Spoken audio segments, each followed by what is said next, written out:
3 Exceptional Qualifications of King Dasharatha by Krishna's Mercy. राजर्षिणा गुणश्रेष्ठस्तपसा चर्षिभिः समा चक्रवर्ती कुले जाता पुरंदर समो बले. Quoth, he had the best of qualities among saintly kings. In austerities he was equal to the great sages. Born in a family of great rulers, he was equal in strength to Indra.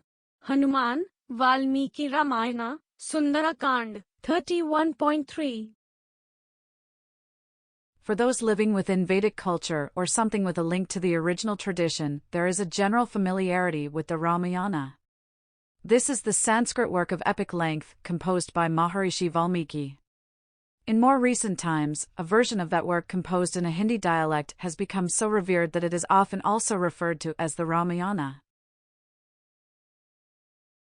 The versions may be slightly different, but the subject matter is the same. These are glorifications of Sri Rama, who is the Supreme Personality of Godhead. He is God appearing in the human form. Of course, there is a contradiction to that label.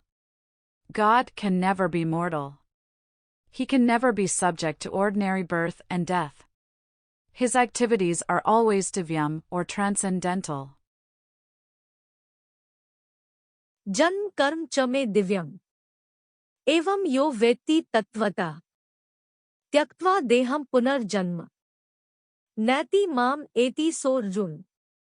Quoth, one who knows the transcendental nature of my appearance and activities does not, upon leaving the body, take his birth again in this material world, but attains my eternal abode. O Arjuna. Lord Krishna, Bhagavad-gita, 4.9. Rama is the Supreme Lord descending from a higher place. That is the reason for the term avatara.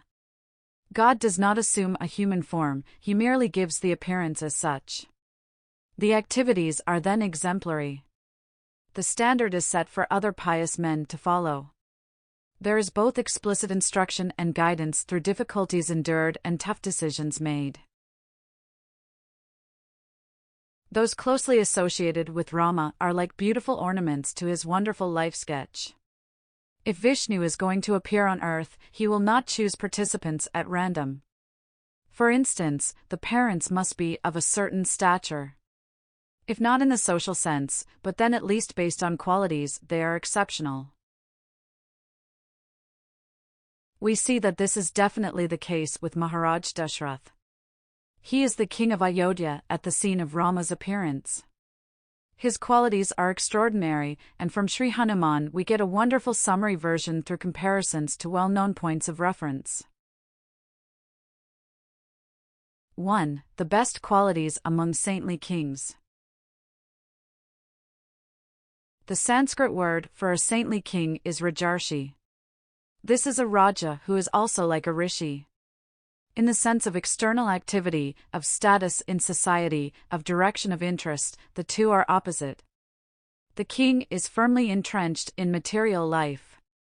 They think along distinct lines, such as friend and enemy, ally and foe, victory and defeat, and so forth.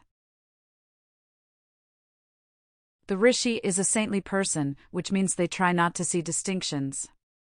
They understand that spirit soul is what defines an individual. The presence of that soul is not limited to the human species. Animals have soul.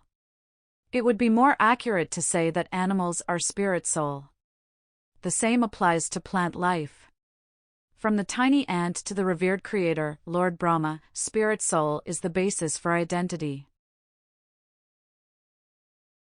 A saintly king essentially combines the two outlooks. They pay attention to royal affairs, to what is happening day to day, but they maintain a link to spiritual life. Hanuman says that Dasharatha had the best qualities among saintly kings. In other words, the leader of Ayodhya was the best of the best. 2. In austerities equal to sages. The word rishi is used again in this context. In tapasya, Dasharatha was equal to the rishis. We might consider this to be contradictory. How can someone enjoy as a king and be renounced at the same time? How can someone voluntarily impose austerity and penance when they are the leader of an important area? They don't have to listen to anyone. They are not compelled one way or another. They make the rules. They administer the law. Is not the king above punishing himself? Why would he put up with less when excess surrounds him?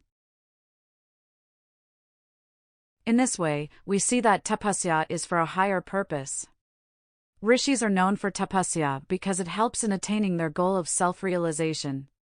For a king to be on the same level is remarkable. He deserves just as much respect as the saintly person who is formally detached from the world.